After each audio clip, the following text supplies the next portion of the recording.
Waalaikumsalam warahmatullahi wabarakatuh. Pak Anies, mohon berkenan tetap di podium karena kita akan lanjutkan dengan sesi tanya jawab dengan perwakilan disabilitas. Ada tanya jawab, Baik, barusan di sini cuma boleh dua nih, tapi kita boleh pakai sebagai tanya jawab.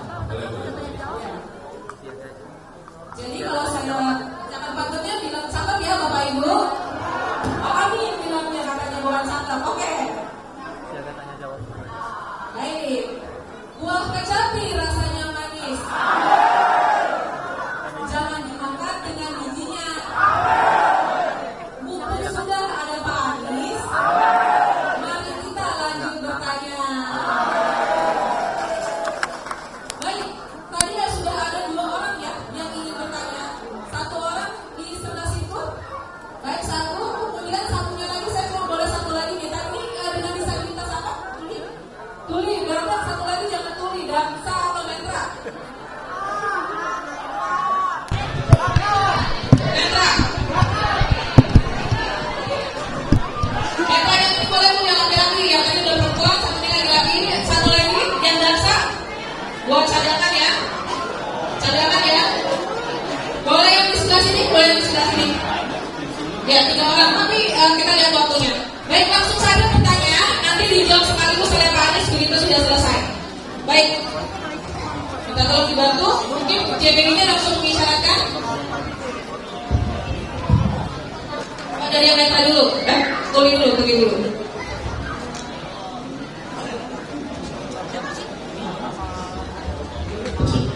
Bismillahirrahmanirrahim. Assalamualaikum warahmatullahi wabarakatuh. Perkenalkan saya Sekaliani dan saya juga jabatan di PPPK di salah satu kementerian. Saat ini saya mewakili salah satu disabilitas dan saya ingin bertanya.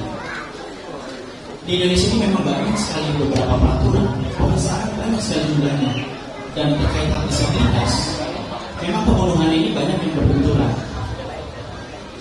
Contohnya, pada undang-undang Cipta Kerja ada beberapa pasal-pasal di mana yang rasanya ternyata akhirnya dikurangi besar. Padahal ada bentuk aksesibilitas yang akhirnya hilang. Lalu bagaimana caranya kami disabilitas bisa mendapatkan aksesnya? Atau pada contoh lainnya, pada peraturan kementerian PUPR nomor 14 tahun 2017. Di sana terkait peduli akses pembangunan, di sana bisa disebutkan. Tapi bagi kementerian lainnya untuk membuat peraturan, pada akhirnya untuk peraturan sendiri dan akhirnya berbenturan dengan peraturan tersebut, sehingga ini membuat aturan-aturan satu sama lain saling mengganjal. Sebelum diteruskan, untuk operator boleh ditekan tidak layarnya, sehingga bukan beliau muncul di sebelah situ sudah tidak tertutup dengan podium.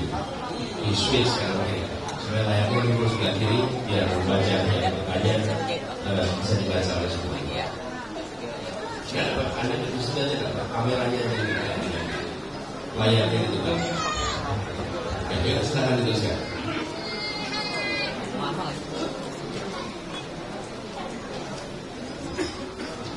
Nah, sementara pada program SDGs, kita memang fokus pada pembangunan berkelanjutan sementara target pada tahun 2030, dan kita lihat jika dibandingkan dengan perwakilan dari tiap peraturan berbenturan ini, bagaimana tanggapan dari Bapak Anies Rashid Baswedan terkait peraturan yang sangat berbenturan, sementara satu ini Bapak berbenturan juga dengan target pembangunan berkelanjutan tadi. Dan yang kedua, kalau satu pertanyaan aja boleh ya? Satu pertanyaan aja. Ya, baik, terima kasih. Baik, itu saja. Ya, terima kasih. Kita berikan pesanan dari selanjutnya bisa diberikan kepada yang netra.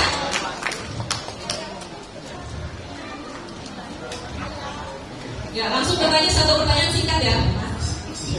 Siap. Jadi tidak ada pertanyaan baik dan buruk. Yang ada panjang atau pendek. Langsung saya ya, Pak Anies. Assalamualaikum warahmatullahi wabarakatuh. Salam sejahtera untuk kita semua.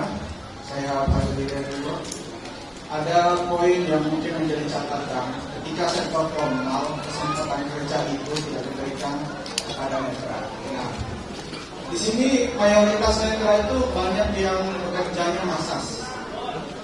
Kemudian pedagang yang itu dagang UMKM.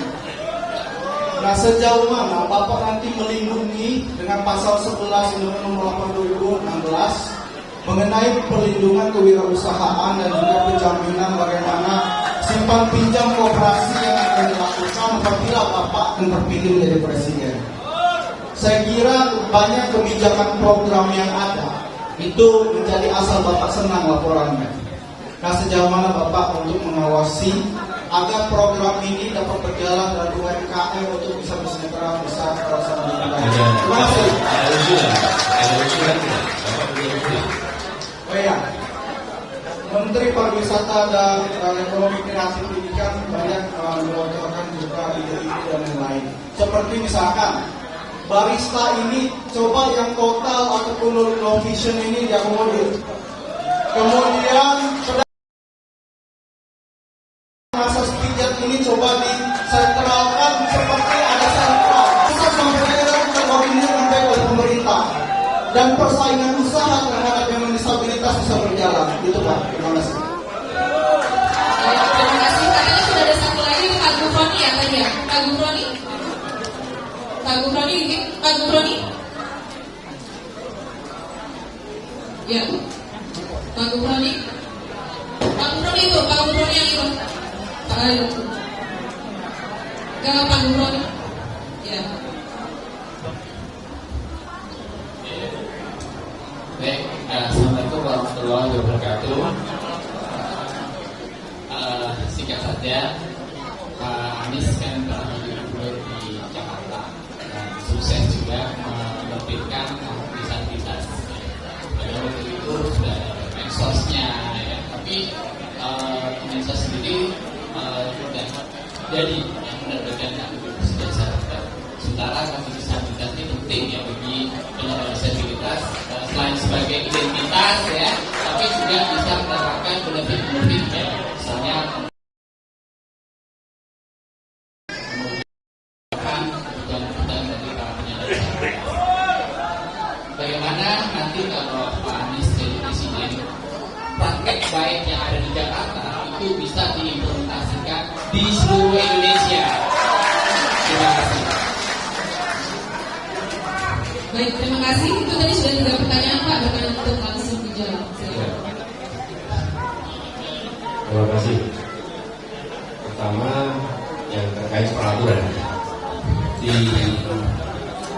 tempat kita ini banyak peraturan-peraturan yang tidak sinkron dan peraturan-peraturan yang merepotkan karena sebagian konflikting. Jadi ada yang tidak sinkron, ada yang bertentangan. Nah, insya Allah kita telisik sama-sama. Jadi kalau perlu nanti kita membuat semacam task force, tim kecil, Kumham dengan penyandang disabilitas mereview peraturan-peraturan yang merepotkan karena ada tidak sinkron dan ada konflikting, lalu nanti disinkronkan sehingga dia menjadi kebijakan yang memberikan kepastian. Apa fungsi peraturan itu? Satu, dia memberikan rasa keadilan. Yang kedua, dia memberikan kebermanfaatan.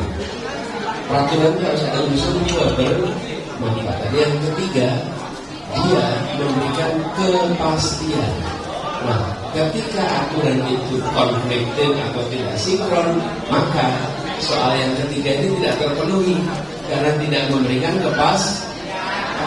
Sudah seperti kepastian, jangan sampai peraturan ada malah memunculkan ketidakpastian. Disitulah pentingnya sinkronisasi. Jadi yang tadi disampaikan, sesungguhnya ini PR bukan hanya untuk penyandang disabilitas, banyak program-program kebijakan-kebijakan kita di berbagai sektor yang sifatnya konflikting atau tidak sinkron. Ini nanti kita bahas bersama. Nah, tadi saya katakan di awal soal partisipasi, pendekatannya kolaborasi. Jadi namanya kedua tadi namanya siapa? Fajri tadi saya sampaikan usulannya apa. Kenapa saya tanya usulannya apa? Karena solusi yang diberikan tidak boleh solusi dari pemegang kewenangan. Betul tidak? Punya kemenangan bukan berarti punya pengetahuan. Betul? Punya kemenangan bukan berarti punya pengalaman. Karena itu kalau menyangkut penyandang disabilitas netra misalnya, maka kita harus bicara dengan mereka yang diperlukan seperti apa, sentralnya seperti apa. Dan kami ingin mengajak swasta untuk bekerja bermitra dengan pemerintah supaya teman-teman dapat kesempatannya bukan hanya dengan pemerintah, tapi juga dengan swasta. Dan saya sering sekali Pak ketika bertugas di Jakarta bertemu dengan perusahaan-perusahaan yang ingin membantu penyandang disabilitas tapi tidak tahu caranya seperti apa. Kalau kita siapapun yang berminat membantu, tinggal koordinasi ke sini bisa difasilitasi. Begitu ya. Yang ketiga tadi, insya Allah program-program untuk penyandang disabilitas di Jakarta yang dirasakan baik, yang dirasakan bermanfaat, itu akan nasional. Jadi misalnya tadi tentang kartu disabilitas. Kartu disabilitas ini namanya KPDJ, kartu penyandang disabilitas, yang ada bantuan tunai, ada subsidi pangan, dan kartu itu membuat mereka bisa mengakses transportasi umum secara gratis. Jadi ini sesuatu yang insya Allah kita ingin kerjakan di tingkat nasional.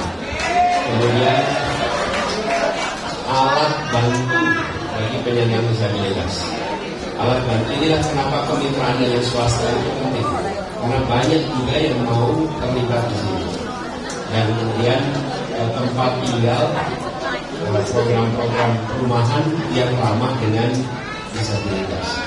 Nah, kami melihat nanti kita bersama dengan tim mungkin perlu ada terkait dengan persiapan untuk mendapatkan pekerjaan, agar di dalam proses rekrutmen, proses seleksi penyandang disabilitas ada proses persiapannya supaya bisa melewati proses rekrutmen dengan baik. Begitu ya. Mudah-mudahan menjawab semuanya. Waktu kita tidak panjang.